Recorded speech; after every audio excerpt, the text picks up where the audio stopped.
Good evening. I'm Nigel Redden, General Director of Spoleto Festival USA, and I want to welcome you to this evening's discussion in Exploring Omar. We're exploring the religion and spirituality which informed this man who was sold in Charleston in 1807 at the age of 37. He was a man who had studied the Quran in Futa Toro, the land in Senegal from which he came, in modern-day Senegal. And his story is one that certainly moved me immensely when I first heard it about 4 years ago now. And the story inspired Spoleto Festival USA to commission an opera from Rhiannon Giddens and Michael Abels about the story of Omar, based on his autobiography, which he wrote in 1831.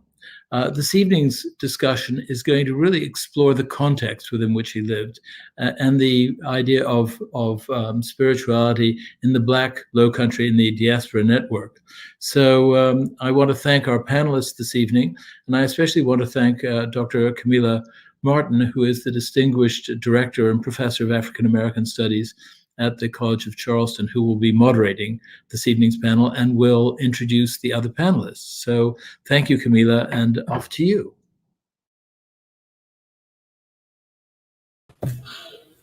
Thank you, Nigel, for such a wonderful introduction, and welcome to our virtual discussion on religion and spirituality in the Black Lowcountry Diaspora networks. We have an amazing panel of scholars with whom to engage tonight's episode of Exploring Omar. So please allow me to introduce my colleagues.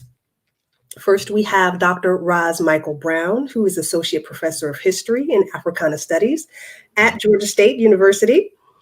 We also have Dr. Muhammad Fraser Rahim, Assistant Professor in Intelligence and Security Studies at the Citadel. And we also have Dr. Elizabeth West, Professor of English, also at Georgia State University. So we are brought together tonight through a new project spearheaded by Elizabeth and Muhammad. They are the co-editors of a forthcoming volume of essays entitled Black Diasporic Lowcountry Networks. The premise of the collection is to investigate the African retentions and epistemologies that have emerged from the Lowcountry region and reframe them as a broader network of interrelated practices and beliefs across the African diaspora. And moreover, Muhammad and Elizabeth would argue that if we conceptualize Lowcountry as more than a geographical or physical space, understanding it also as a cultural ethos that, while hubbed in the physical location of the Gullah Geechee corridor, is really interwoven within the fabric of African American populations throughout the United States. And by expanding this critical framework, the edited collection then explores more completely the origins of Africana ways of knowing and living that were introduced by early enslaved Africans to colonial America, the Caribbean, and elsewhere. And we see the influence of Omar, his continuation of Islamic belief and practices as one point of departure for this sort of conversation, this larger discussion of epistemologies and how they travel. And so we'll explore that as well this evening. So to get us started, thinking about this idea of Black diasporic Lowcountry networks, I want to point to a specific example of an African-derived religious practice that moves beyond the Lowcountry, if you will. Many of you may be familiar with the ring shout, a religious praise dance of sorts that has been practiced and documented, at least over the last century and some change, as coming out of the Gullah Geechee corridor, right? Coastal Georgia, South Carolina, North Carolina, in the northern part of Florida. So in the following clip, I'm actually going to share with you all a clip of more contemporary versions of the ring shout. What you are about to see is a group, the McIntosh County Shouters, that are in McIntosh County, Georgia. They are actually performing a traditional ring shout. Okay, and so we see a similar practice of this sort of ritualized movement in a counterclockwise circular direction. That is important. Also documented across the diaspora, particularly in Carriacou, a small island off the coast of Grenada. So let's take a look at the video, and then we can dive right into the conversation.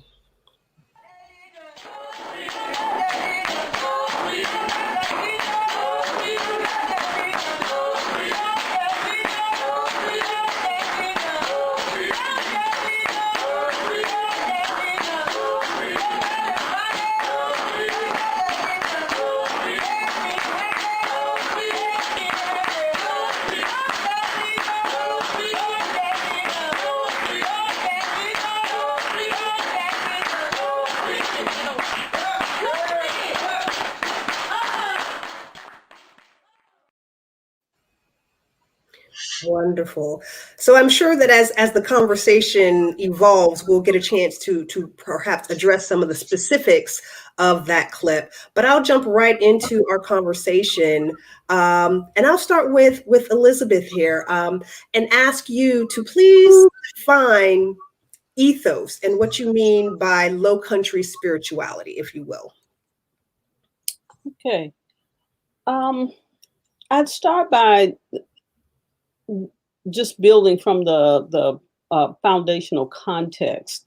If you went to any dictionary, ethos would be defined along the lines of a reference to a set of beliefs and ideas. What we might call, I think Toni Morrison probably most famously framed what we call ways of knowing. And these ways of knowing, these are ways of knowing that inform the actions and perceptions of an individual or a group.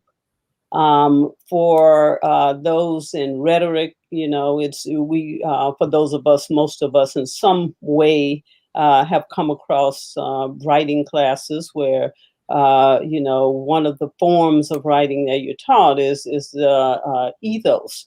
And so in rhetoric, ethos denotes an argument that rests in an ethical foundation, which, of course, in a circular refrain is an argument governed by the set of beliefs and ideas that informs the actions and perceptions of an individual or a group.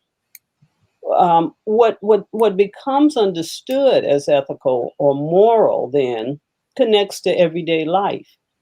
Different populations, nations, and groups of people operate out of an ethos that points to their histories and lineages.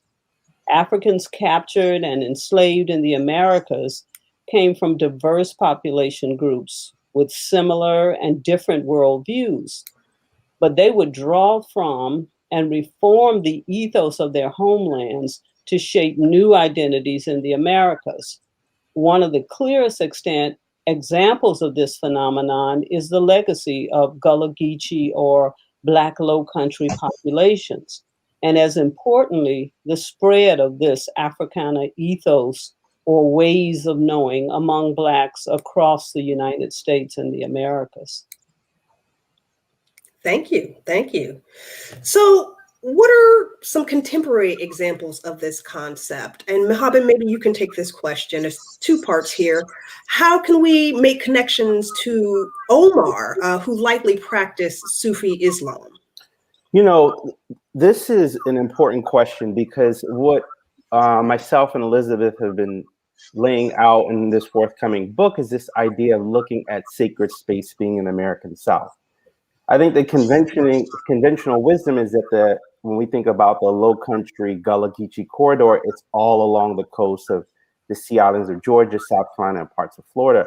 But I also want to point that Gullah Geechee tradition is also inward, at least 30 miles inward, and perhaps some legacy of that even going further. And so if we look at that context and for communities of Africana communities, diaspora communities looking for identity, meaning, and purpose, then we have a much more expansive viewpoint and also ways in which Black bodies, Black women bodies, and a rich cultural diversity, which African Americans can then link onto. As it relates to Omar, I think it's quite fascinating. I point to two things. First, many of us are familiar with Chinua Achebe's work, Things Fall Apart. But the other body of work that's quite fascinating is the work of Sheikh Amadou Khan's work of Ambiguous Adventures, in the story of Samba Jallo, who is essentially raised in a Senegalese community that taught him how to read and write the Quran.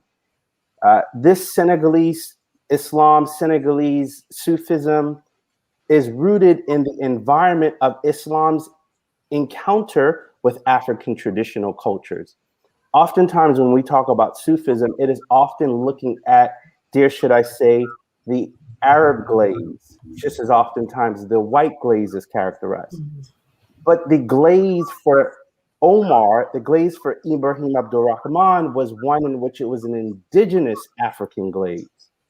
Should I say an indigenous African Muslim glaze, in which he was able to be groomed, cultivated, spiritual traditions that were looking at individuals who looked like him, who taught him and mastered these traditions. For Wolof, you have more than 3 vowel marks that's used. For Swahili, you have more than 3 vowel marks that are used that were introduced when many of these societies had oral traditions. So Arabic has 3 vowel marks. But you had Ajami Wolof, you had Ajami Swahili, and that was an enrichment on Arabic language. Ajami meaning foreign or non-Arabic in the Arabic language. So I highlight that, and if we can put up the slides, because I think this would be quite interesting, the pictures. I want to give the photo credit to Dr. Yusuf Carter and also this community that I am highlighting. As I mentioned earlier, if we look at the Gullah Geechee community expanding in the interior, we have in 1994, where we have a community that to this day is still practicing a Sufi Islam in the New World. So who would have thought that you have a long tradition of knowledge?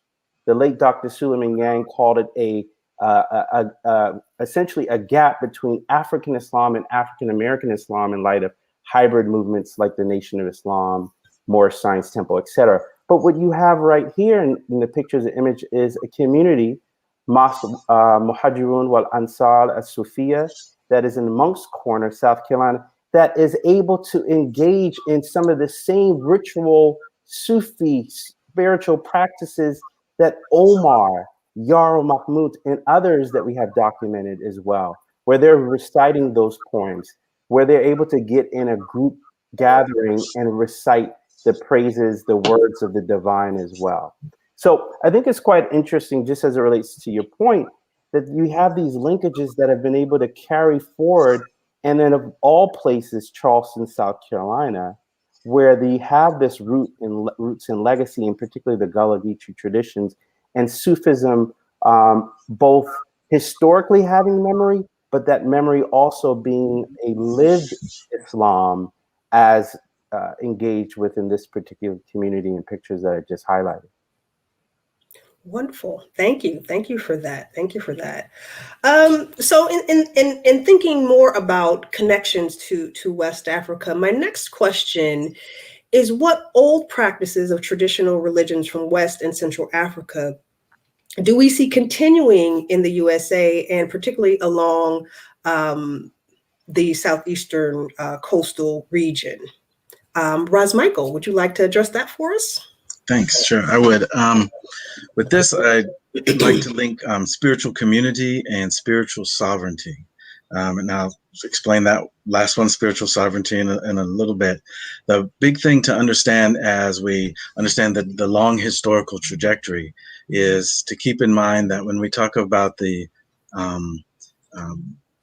Black Lowcountry spiritual history, it is both diverse and plural for so much of its history, ever since it began, really. And we see diversity, as Elizabeth had mentioned, in terms of people from different regions, that from all the way from Senegambia in Western Africa, all the way across into Central Africa. So a wide expanse, but certain concentrations of people from certain places ended up in the Lowcountry and in North America, particularly folks from Senegambia, Sierra Leone, Lower Niger, and then West Central Africa, Congo and Angola.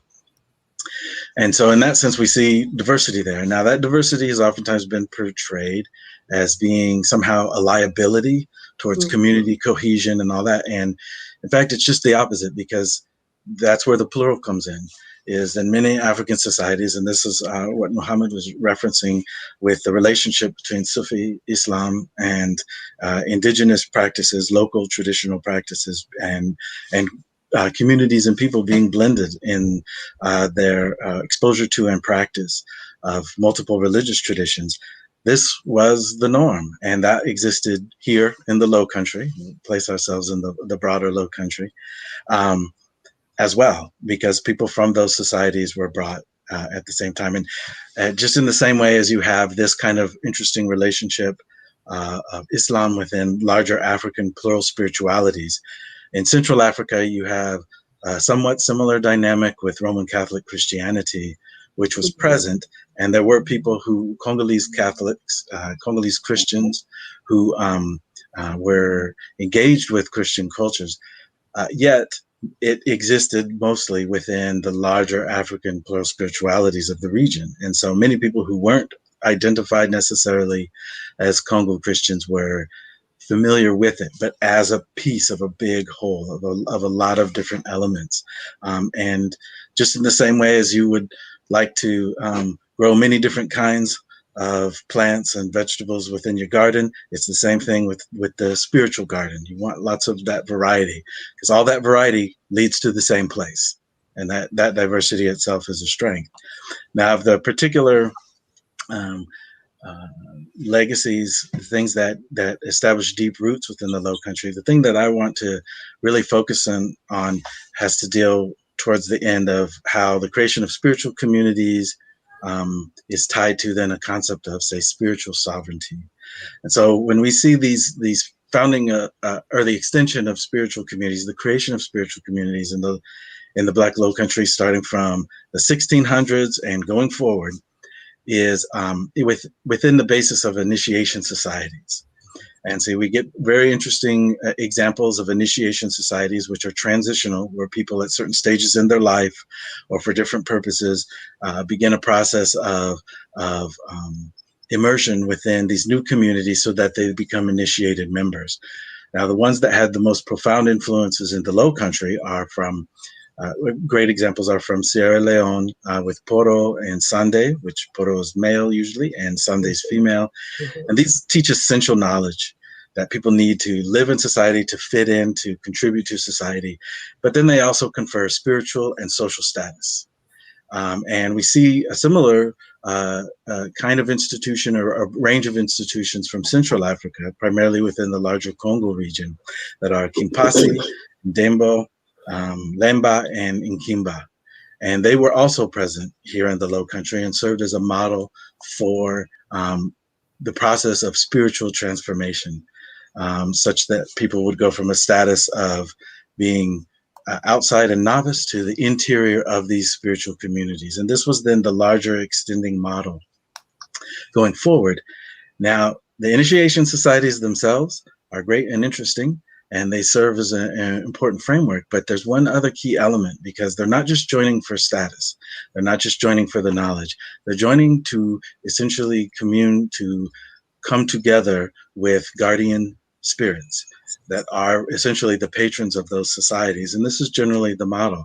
And one of the things that we see within the Lowcountry is the presence and elaboration of Congo Simbi spirits, which are these guardian spirits, and for the Congo societies. Sometimes they're known as Nkita, sometimes they're known as Nkisi. But this was the idea, was you join the society, you transform, you become connected, fundamentally bound to the guardian spirit of that place, and then ultimately of that society and the community. And we see that continue in the Lowcountry, and it even is so fundamental that as many of the African religions themselves become less identifiable and become part of the evolving Black Lowcountry spiritual traditions, they appear in the very early forms of seeking, which is the process of joining the Christian community within the Protestant Christian tradition, especially in the 1800s. These very early generations of those who are going in, the people go into the wilderness so that they can travel spiritually and meet their spirit guardians. And once they've done that, then they can come through and they achieve liberation and can become Christian. And that's the idea. Now that, of course, is within these Protestant traditions, or it's located within these emerging Protestant institutions and traditions.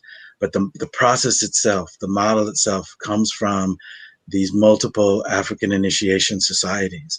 And then that connection then to these spirit guardians is tied then to the African nature spirits, the African spirit guardians. Well, this then has another piece to it, one more piece, and this is where I like to show an image of. This one is from the late 1930s. This is a fresh grave, a freshly buried person, recently buried, who has a clock placed upon their grave. And this is itself one example of a very characteristic practice that we see in a number of African societies, very demonstrable within Central African societies, is part of the Lowcountry and beyond of decorating graves. Now, these are, of course, tied to objects that are cherished by the person. They were possessions and cherished by the person who is buried. But they are also essentially the establishment of ancestral shrines. This itself is a way of not only marking the grave and the person within it, but marking the land.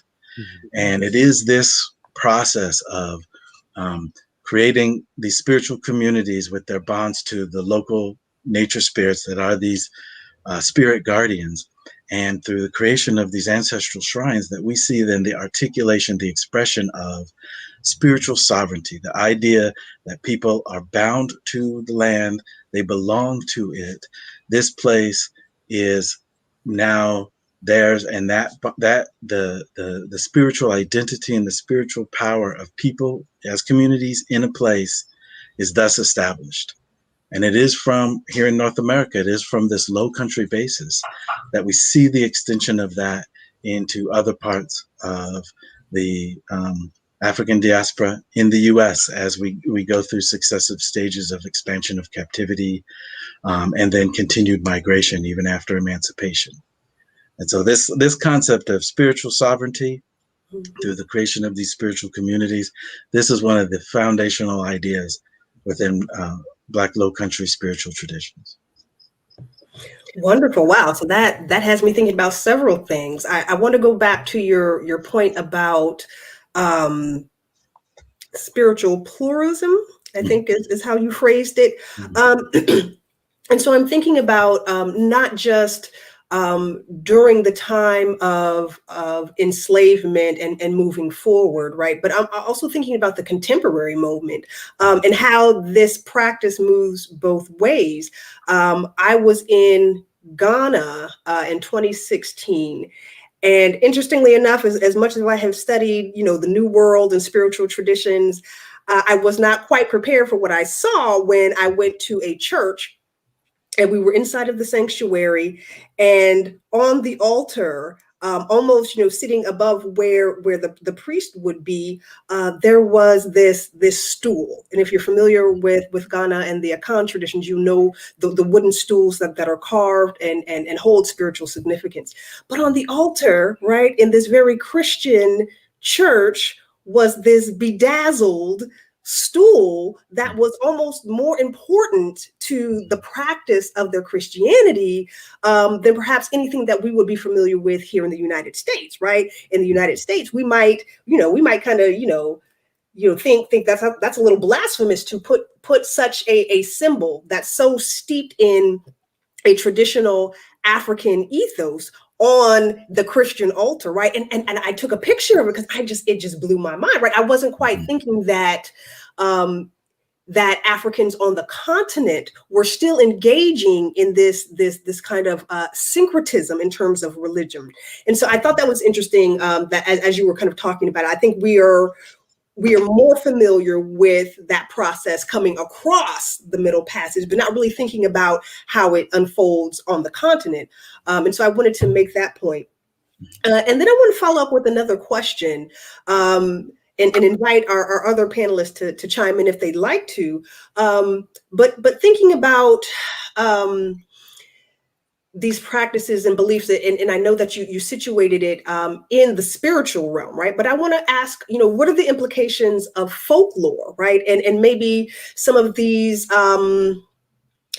practices that are conceived or imagined as less spiritual on understanding low country spirituality, because I think there's the very clearly spiritual stuff that I think we're familiar with, but I think there are some other things, some other practices and beliefs that may have been removed from the religious and spiritual traditions that we can also talk about. Mm-hmm. Well, I'll jump in on this one first. I think one of the things to keep in mind is that oftentimes the boundaries that we may assert between what we call religion, spirituality, and even secular stuff, if there's such a thing, aren't really as hard and fast as we like to think. And so in many cases, a lot of things that may, in one context, we would consider to be secular or non-spiritual, in another context are, or they can be both at the same time. I think in some ways like with practices that deal with growing plants and how they, planting things at certain tides, and so that to ensure that they'll grow, or when the moons are in the moon is in a certain phase or something like that. Which these are things that we see both in the Lowcountry, especially in the old days, and then also in Africa. We oftentimes don't think of these things as necessarily being inherently spiritual, but they are, because they are engaging with the proliferation of life, with the growth of things, the fertility of the earth, the fertility of communities.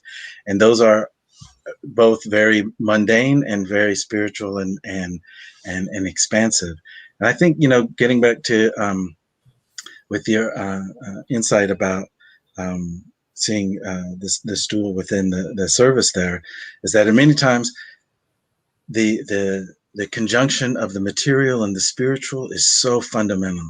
It's something that is never really apart. So that's certainly where, in a lot of material culture, that's where we see these kind of these dialogues of culture, these convergences of culture, this way of processing experience and new encounters through the ideas and the concepts and the powers that come into these material objects. So throughout the diaspora, this is such a common thing. It's so fundamental. And in many ways, this gives us the impetus to be very attentive to all the expressions of cultural knowledge. And that would include the things that we put in the realm of folklore, which for me, I consider that community knowledge, that's history, that's a deep knowledge of the world and how things work and societies. But those also really important to us because, I'm largely, a lot of my work is archival, and the archives are silent on a lot of this history. It's just not a big part of it.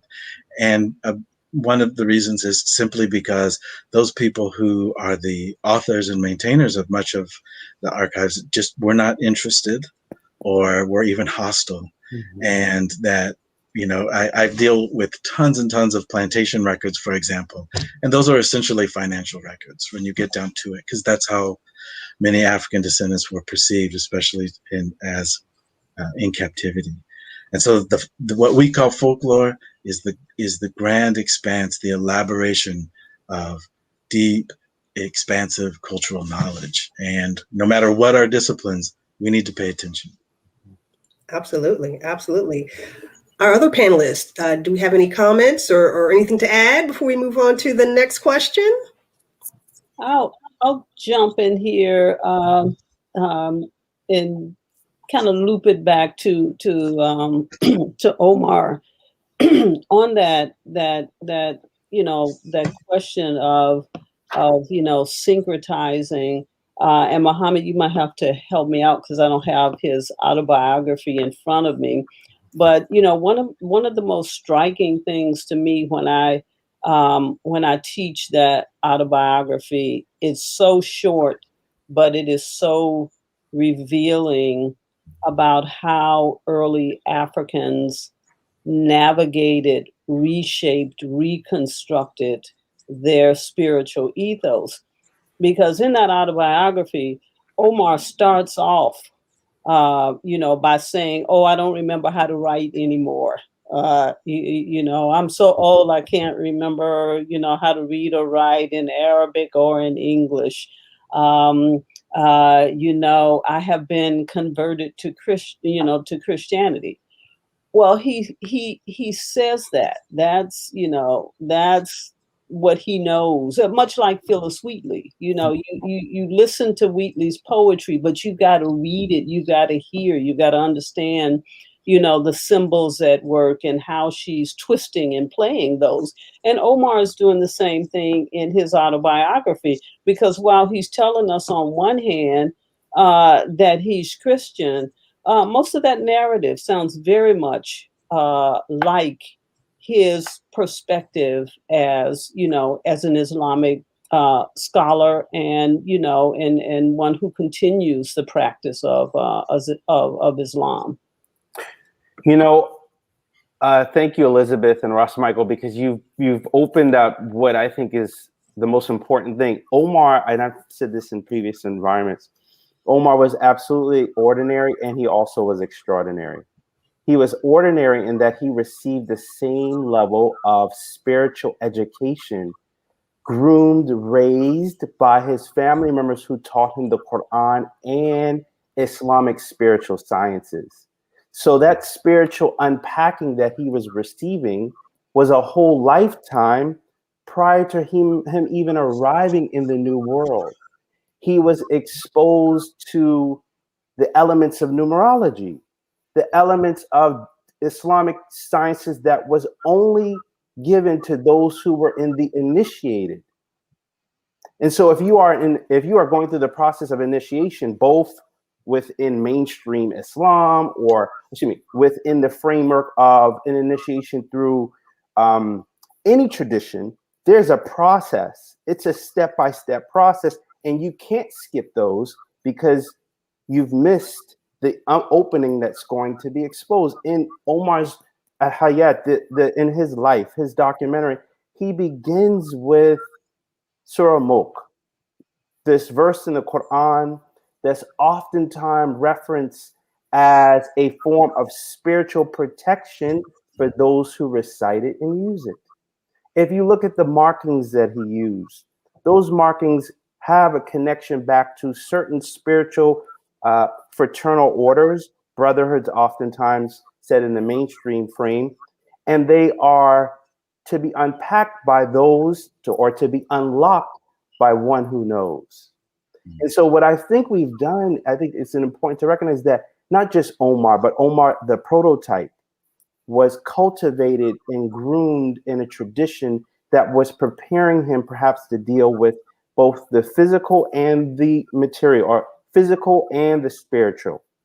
And to be able to, and also the formulas that he learned were ones that are still recited today at that mosque that I showed you.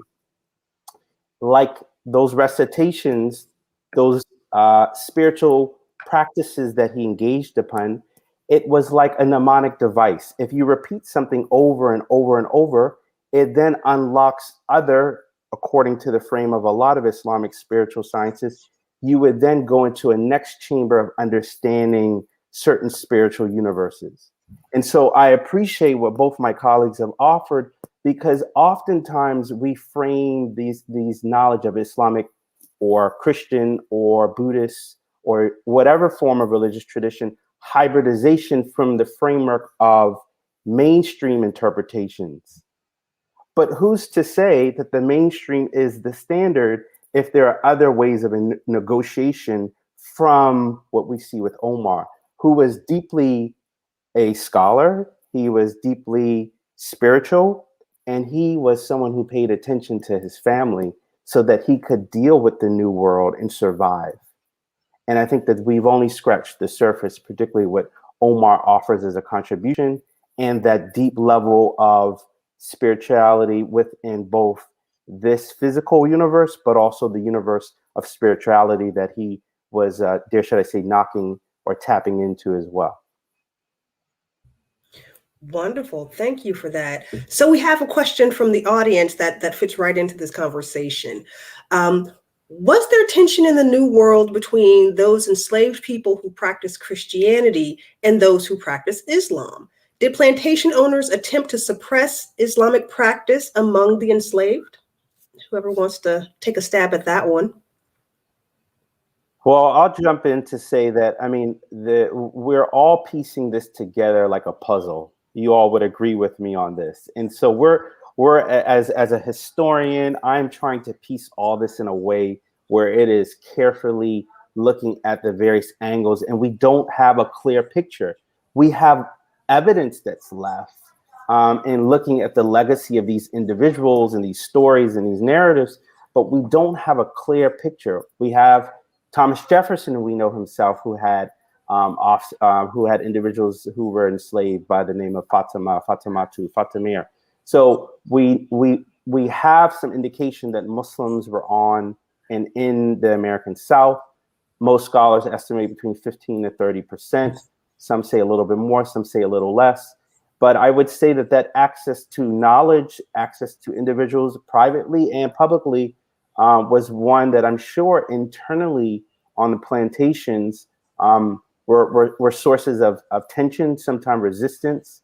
And I think that's a whole body that's a dissertation for, a couple of my students that I might need to encourage them to engage upon about, what to the level was this dialogue, or were there fights, if you will, that were taking place on this or not. And I think that, again, this is something that's still being unpacked quite a bit. Absolutely. And, it takes me back to the question and the importance of the folklore, right? There are just some things that we're just not going to know, right? Or that aren't going to be documented, as you alluded to. But I also think about some of the folklore that we do have access to. And I'm thinking about Cornelia Walker Bailey's memoir, God, Dr. Buzzard and the Bolito Men, where there are a couple of chapters where she talks specifically about the ways that the Hog Hammock community on Sapelo Island really embraced, right? And the enslaved community really evolved and embraced the merging of these very clearly Islamic practices, but this also very Christian practice, right? And she talks about how there were certain things that they practiced, certain ways of cooking, certain meals that were focused on Islamic holidays and celebrations, the separation of the men and the women in the church, how women had to have their head covered and their shoulders covered, even the way that they learned how to pray towards the east. And so we see in her memoir, at least one example, right? And perhaps you all can point to others. And hers is quite contemporary, right? But she's recalling the oral histories and the folklore passed down through that community. And it gives us at least one example of how the enslaved communities who practice different faiths really came together, right, to support one another and merge those faiths as part of the community experience. And so it wasn't an Islamic community, it wasn't a Christian community, right? But it brought the best of all of that, right? In terms of thinking about survival and what we can hold on to, right? And get over, right? But we see a beautiful example of that, I think, in her memoir. Elizabeth, you want to chime in? Yeah, I was going to say, I think it's important for us to think how these communities created a world of communication and coexistence that was not revealed to the enslavers. Absolutely. But there are these moments, as Ras Michael has said, we have to approach the archives with much more sensitivity than, those scholars who are looking for the obvious. But the silences can tell us, a lot many times as well. So, I'm thinking about something, as inconsequential, for instance, as in the narrative of Job ben Solomon. When Job arrives, and I think Job is captured and brought to North Carolina, and he's clearly immediately recognized as a practicing Muslim. His white enslavers can't communicate with him, and what they do is find someone on the plantation who can speak with him. And so I think they tell the way the narrative tells it is that Job and this other enslaved person find a mutual language, that they both can speak, an indigenous African language, and they communicate, and then Job's information is conveyed to the enslaver from this other enslaved person. And it's an interesting world when you think about how it must have been sometimes. Here's this enslaver who's puzzled by Job, and interested in how this scholar from Africa comes to be enslaved, and he doesn't think it's odd that he has to actually rely on another enslaved person whose presence he values very little. But this is actually his connection to communicating with and understanding Job's story at all. So, enslaved people, again, had a world, an orbit, if you will, all their own. We're going to be limited, generations, centuries or more out of that, and really understanding it. But I think that's where we have to get better at our craft. And it's just as you also said, Ras Michael, there are things that we think are just part of, the post-Atlantic culture. And we don't understand that these rituals, these essences actually point back to very specific places, and practices among populations on the continent. Yeah, I'd just like to quickly add on that one is one of the things that we can expect within kind of plural spiritualities and contexts like that. And we definitely see it in this within the Lowcountry, as well as in other contexts, is that these differences between different spiritual traditions, different religious traditions, those people were seeking out, cultivating both the correspondences, the things where they could cross over, where they can connect, as well as cultivating those differences too. It's kind of that back and forth. And then, of course, as we see generations continue on, that's where we do see some more of those processes of syncretism and synthesizing multiple things into maybe one shared thing. And that was just a recurring dynamic that we see again and again. Absolutely. Absolutely. Great segue. So my next question, as we're kind of thinking about these networks, right, and kind of casting the net away from the Gullah Geechee corridor and thinking about how these traditions move out across the United States, but also elsewhere. My next question is what are some of the forms of faith, religion, and spirituality that are akin to this Lowcountry diaspora network that we all, right, are conceptualizing? Elizabeth, I'll shoot that one to you. So some of the most well-known examples are these traditions that are written about most, I think, among scholars. Things like praise poems, call and response, spirituals, shouts, work songs, proverbs, and as we've been talking about, folk tales. But I go back to, again, the point of the necessity of looking at the everyday for evidences. things like burial practices, for instance. That very image you described, from Ghana in the church. I mean, I could show you photos that I've taken from Grenada, in the Caribbean, in graveyards where they have made out of stone the very image that you're describing.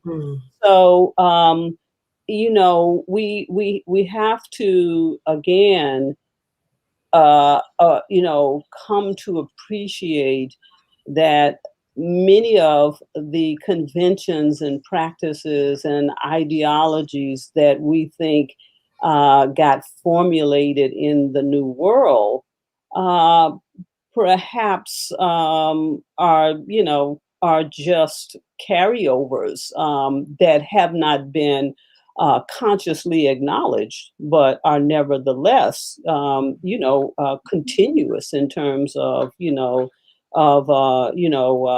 threading from across the Atlantic to the continent. So among those everyday practices and rituals, for instance, the preparation and consumption of food, often the most overlooked examples of a spiritual or cultural ethos. And this is where I'd like to, if we can, go to a couple of slides that I've included here. And this is an image, and I can't remember if we have both the front and side image. But this is an image of a community oven in the off island called Carriacou. And I think you mentioned, Kameelah, something reference to Carriacou as well. So when I was visiting Grenada for the first time several years ago, Grenada has, they have several off islands, but the two main ones are Carriacou and Petite Martinique.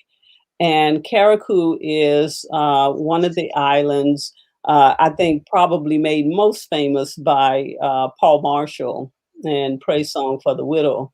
And so while there, I came across this community oven, and I was just, the structure itself, I don't think my photograph does it justice, but I just found it amazing. And then to, understand, get the history of it, that these ovens are still in use today throughout Grenada and Carriacou. They date back to slavery in terms of, their building, their construction, and their use.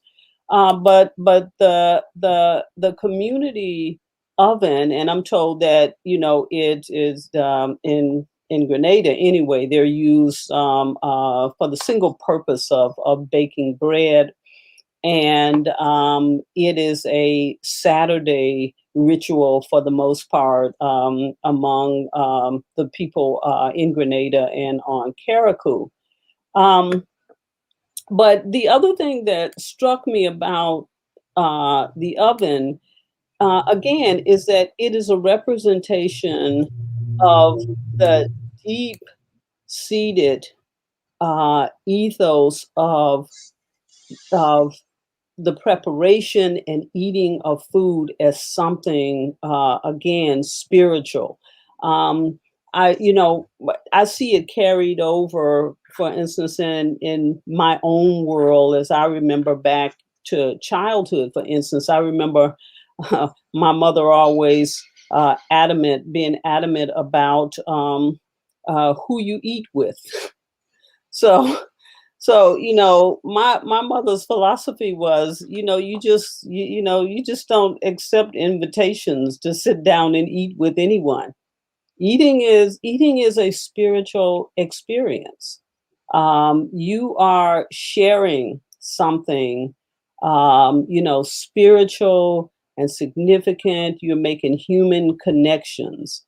So, to sit and eat with somebody, it is a proclamation of a connection, of a relationship.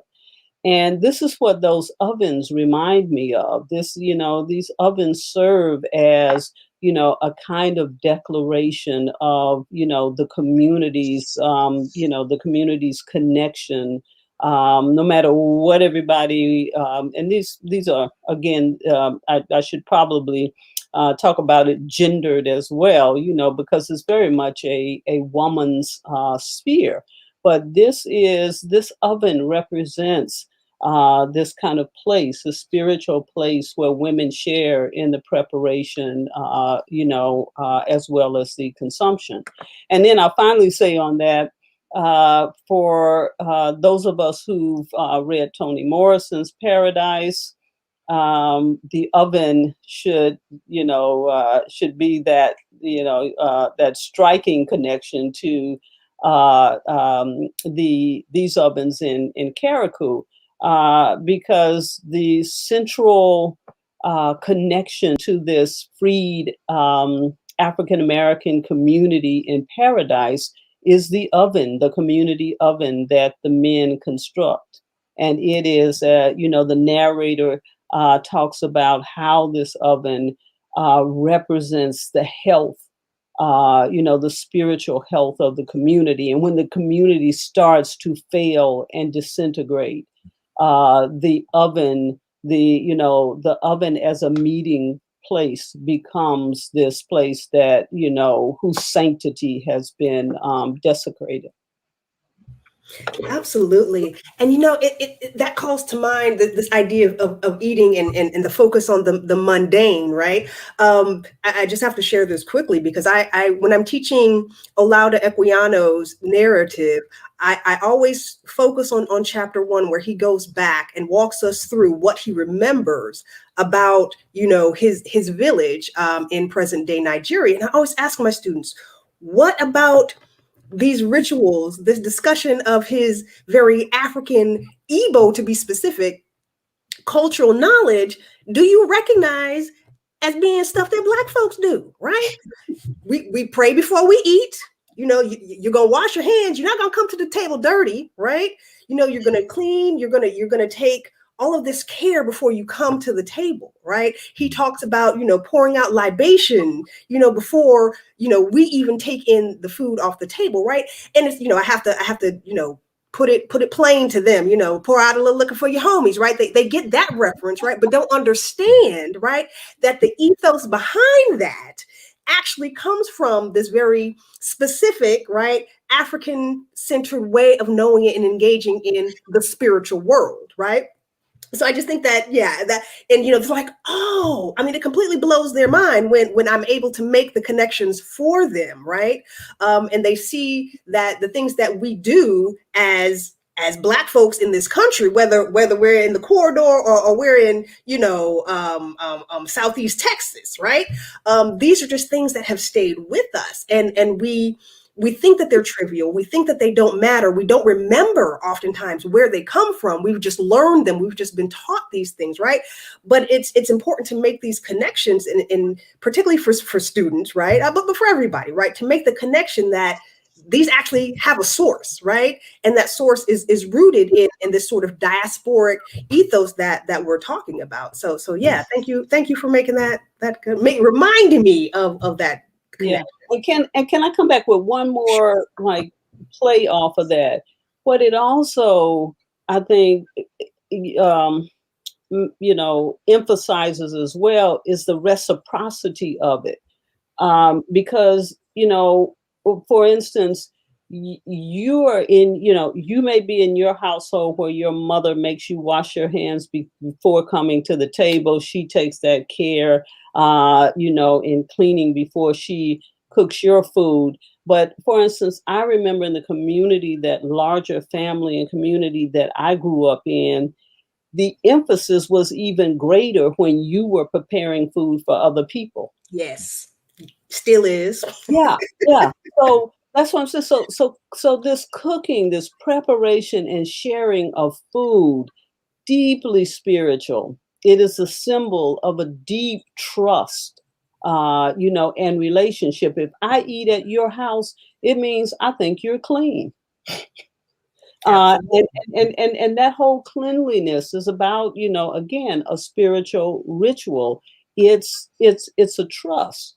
So it's very much, again, outward facing as well. It's not simply, I'm going to take care of my family. It's the presumption that I also have an even greater obligation to care for the people that I bring in and invite to share a meal with me. Absolutely. Ras Michael or Muhammad, do you want to chime in on this? Muhammad, I think you're muted. As we reverse engineer and think about memory, I remind us a couple things. One, I'm thinking about Nkumba Sila in West Africa, in modern day Mauritania, where, and a little further down, where you see communities who had an aqueduct, and what we see is essentially where they had troughs, where there was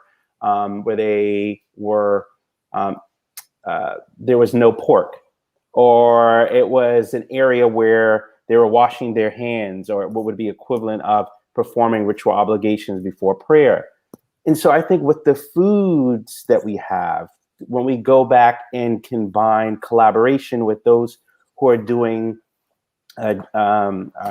GIS and doing work on understanding archaeological work, we can combine with anthropologists and sociologists and historians to be much more expansive and look at this from a more intersectional way, to understand what we're dealing with, because we're really trying to understand deeper connections. And I think that history is there, but we need to look in much more bigger terms in how we look at what's taking place. In addition, I just wanted to make me think about what Elizabeth was highlighting. I mean, jazz and hip hop, all have it, and blues, all have their origins, that as we're trying to understand elements of connections to various religions, in this case, Islam. Sylvian Juf talks about how the blues origins and roots sound as though they are equivalent to what might be synonymous to maqams, which in Arabic is essentially, from musicologists, they take you to various states. So if you hear someone chanting in a particular way, it might make you feel a bit more melodic. Another day, it might make you feel a little bit more excited. And so even tapping into the roles of how sound impacts the body from a spiritual level, which has a deep appropriation within Islam. You go back to Al-Farabi, this Islamic thinker of the past, who in his great book of music talks about how music puts you in various states. I'll leave you with the last one also, quite interestingly, is even the famous song, The Charleston, that we're all probably familiar with in the past and heard it in the distance. There's a section in there, it says, it goes on, and then it says, and move your hands up in the high, in the air, and praise Allah. Now, it's interesting that why would the author, the creator of the Charleston, which is certainly in a time of segregation in the United States, reference this, the same way that we see the reference of Steve McQueen highlighting the use of when the protagonist was essentially summoning Lupita Nyong'o to come back to, and he was slipping in a pig pen on a Sunday, where he essentially would have, he was engaging in forced sexual engagement with her. He says, in the name of God, in the name of Allah, get your master to his feet. So there's clearly memory. How we are looking at the memory has to be much more expansive than how we've been doing business, because there's more text perhaps than just the Omar ibn Said one that we found and it's been discovered. Where are the women, right? What sort of engagements that we can go off that's much more just beyond just what we found in Charleston, but in Georgia, and other locations too as well. Thank you. Ras Michael, do you want to? Just a quick extension of some of the observations Muhammad just made, as what we what we listen to, what we look for. And that really does speak to the larger engagement with all forms of expression of knowledge and spirituality, which, you know, of course, a lot of times we are text-based, and sometimes we have those, but just even in the core rhythm of the shouters, that is a rhythm that resonates all throughout the diaspora. You hear it over and over again in lots of contexts. And so it doesn't even have to be consciously a diasporic expression. It just is, because it is so deep within the sonic expression, basically. And then also I've been very fascinated as well with the idea, well, just the knowledge, and then saying, how can I bring this as a scholar? That many people with spiritual expertise, especially in what we label as traditional or indigenous religions, aren't going to express ideas through text. They will do it through other matter, through other materials. And one that we see very much so, and we're just really beginning to understand it in the Lowcountry, is with clay pots and bowls that are incised with marks and deposited in particularly significant locations. And to me, those are the hidden sources, that they are just now in view. I mean, literally just in view now, because they were underwater or in soil, and they're here. And when I look at them and I approach them, I say, they were created intentionally, and they were deposited intentionally, and it was for us to see now. At some point, it needed to be seen, and it wasn't right then, it was later on, and now we're fortunate enough to see them. It's just, are our eyes open, are our ears open, and we have to be ready. We have to be open to all these different forms of expression. Wonderful, wonderful. So that wraps up our formal discussion. We will now segue into comments or questions from the audience. So for those of you who are still with us, we invite you to post your questions or comments for our panelists. And while we wait for those to come in, I'll just move into some other thoughts or questions. The question of people outside of the community. How do non-Black, Indigenous, people of color, or communities outside of the diaspora participate within or support these diaspora networks? Anyone who would like to tackle that? I'll just jump in first, and then real quick is, I think the first one is to be prepared and willing to acknowledge just the absolute legitimacy of these spiritual traditions. I mean, there's been a long history of questioning the legitimacy of religious expressions by African descended people. And that's part of the larger system of cultural and human devaluation that we see through enslavement and going forward. But just to acknowledge that legitimacy, and then particularly with the Lowcountry, and back to my idea about talking of spiritual sovereignty, is to acknowledge that spiritual sovereignty and honor it, because we see many Gullah Geechee communities have been continuously threatened by land development, economic development, these other larger forces that endanger sacred spaces, that endanger the relationships of people to the land, these fundamental things to Black Lowcountry spiritual traditions. And those just need to be acknowledged. Just start there and then do better.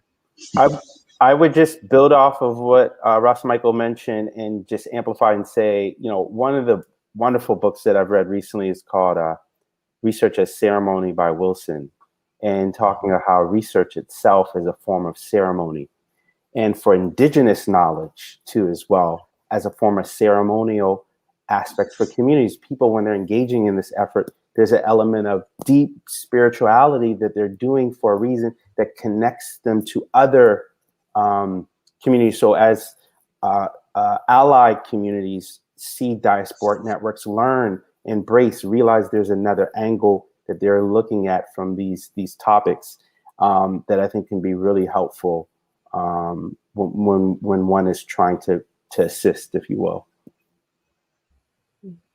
And I would add that it the answer in part leads us back to that term, ethos.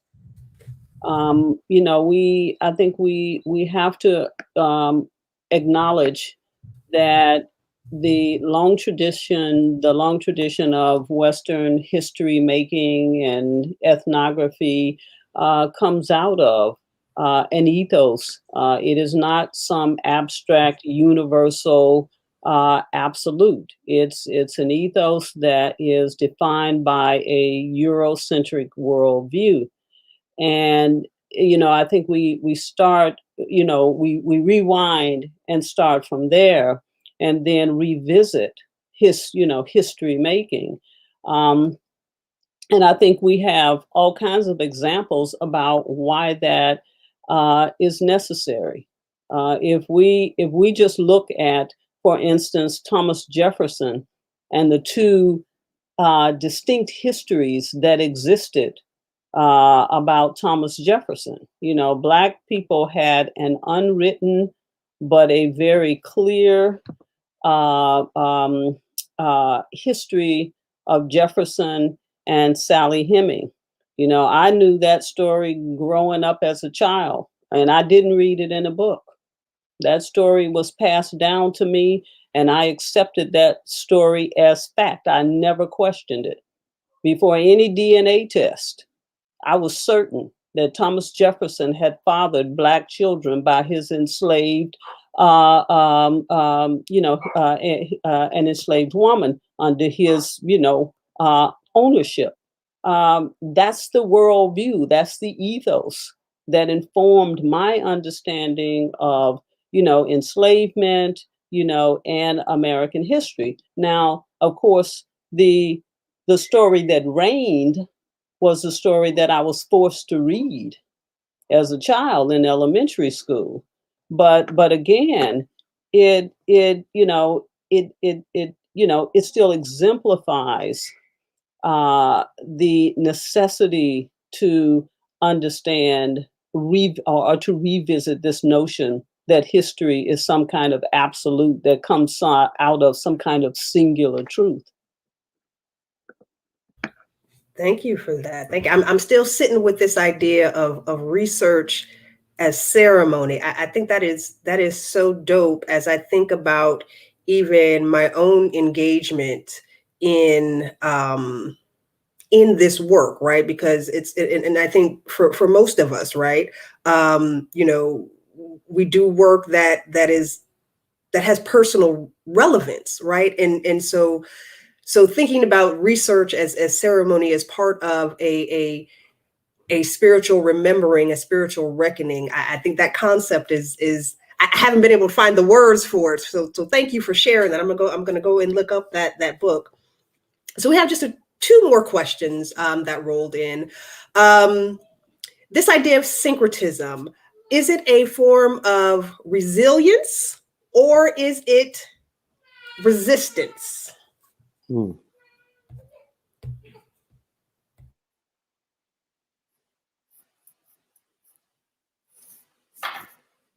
That's open to whoever would like to take a stab at it. Or does it have to be an or, right? Can it be both and? I think I would argue it's both and. And it is what human beings have done since before we started recording history in writing. I think we have to be cautious about considering that there's some loss or some evil in it.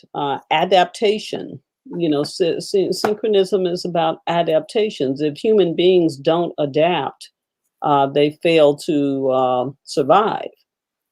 So the question, of course, it comes down to questions about, how we survive and what we preserve in that process of, surviving and moving on. So I would resist considering it one or the other. And I think in the case of African Americans and African people throughout the Americas, I think it is a show of resilience. I think it is a remarkable legacy to take the Middle Passage and come out of it with still, you know, the kind of wholeness and sense of optimism and still looking to the future that people, Black people across the Americas still hold. You know, I think that this is a really good question. My other work I do is I work on counter-extremism work, and resilience is oftentimes borrowing from the framing of engineering, the ability to absorb a shock, not going back to the status quo, but learning from that in a form of adaptation, because the past is done, so you have to move forward. And so I think about the context of Omar, who was trained in West Africa, learning spiritual sciences, learning Islam his whole life, arrives in the New World, and then is able to have truly resilience in light of the harsh conditions. I started this conversation at the beginning where I said we have to think about reimagining sacred space being the American South. And so if we, on two levels, if we see the American South as sacred space, then perhaps the desire to look for the homeland isn't just in Africa, but maybe it is the new construction of sacred space in the Lowcountry, where you have pilgrimages sites to those individuals who have become saints. Sainthood is someone who lived a life of pristine example, who can have a spiritual unpacking, but maybe not. But so Omar ibn Said is a saint, if I use that. Yara Mahmoud is a saint.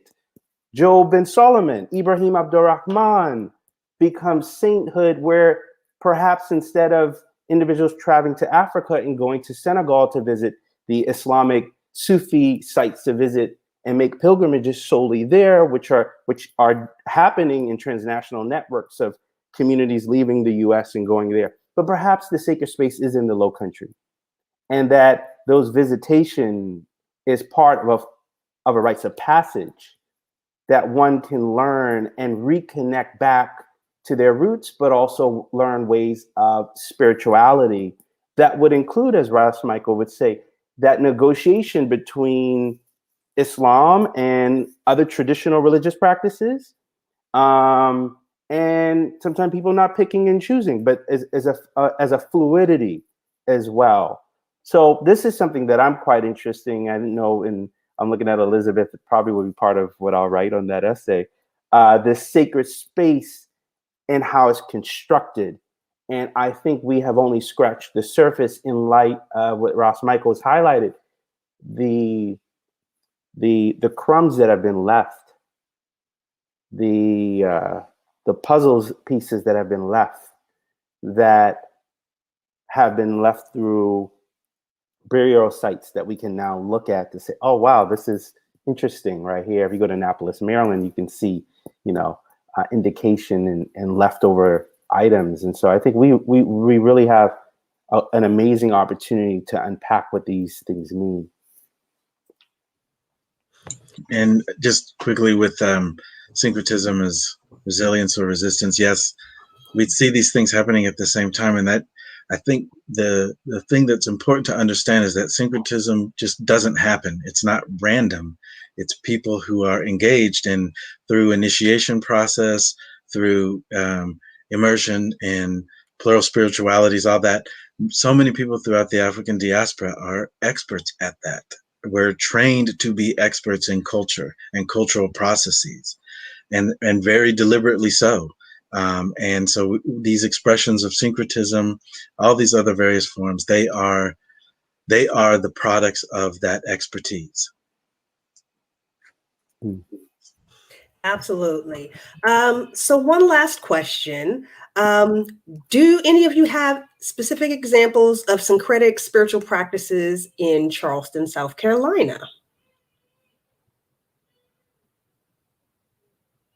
And if I'm not mistaken, Ras Michael, the picture of the clock was from a field that is in Monk's Corner Did I read that caption correctly? It's close by. It's in Berkeley County. It is now under the waters of Lake Moultrie. Right. And that was part of that particular setting, is that, even this is a landscape of transition. It has been made barren to allow for the flooding of this for the Santee Cooper project.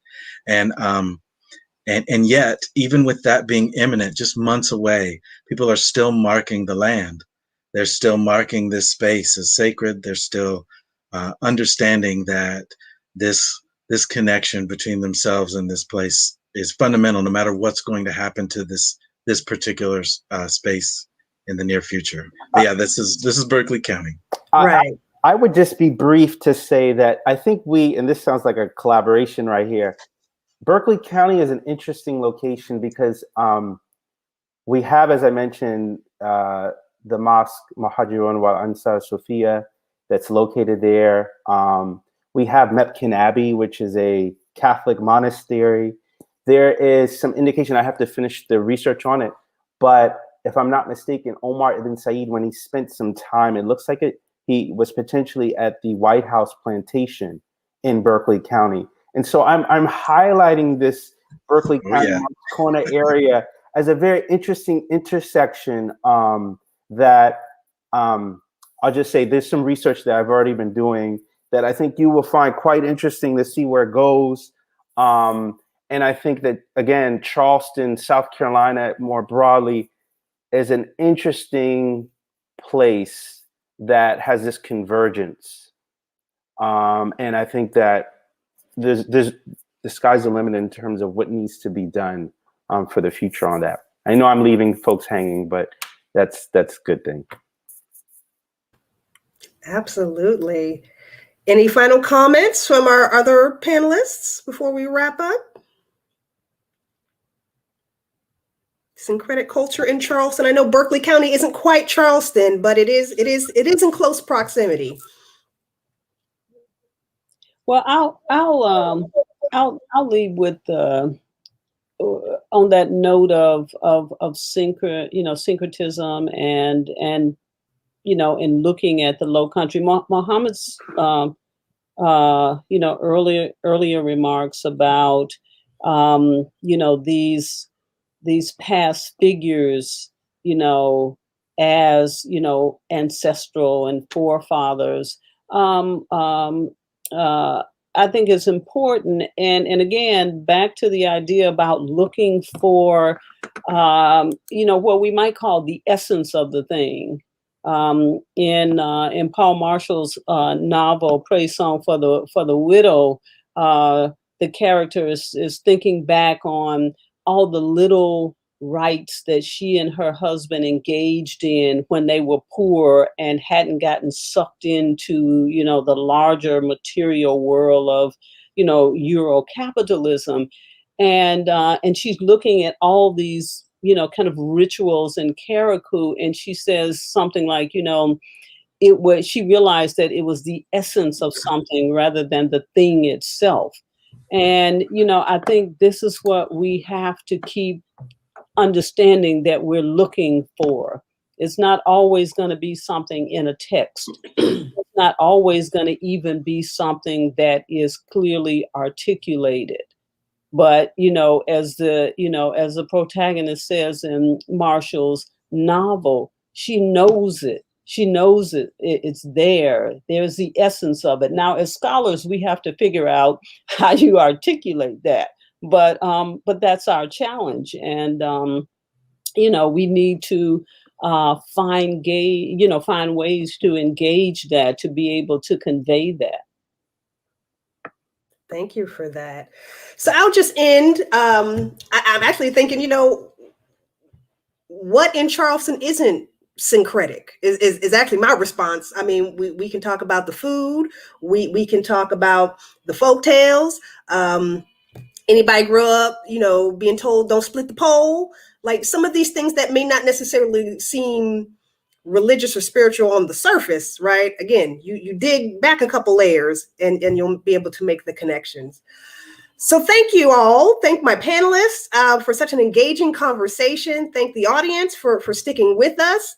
I want to invite everyone to join us for next month's episode of Exploring Omar, and they're going to put up the slide there with all the information. We thank you for joining us and have a good night.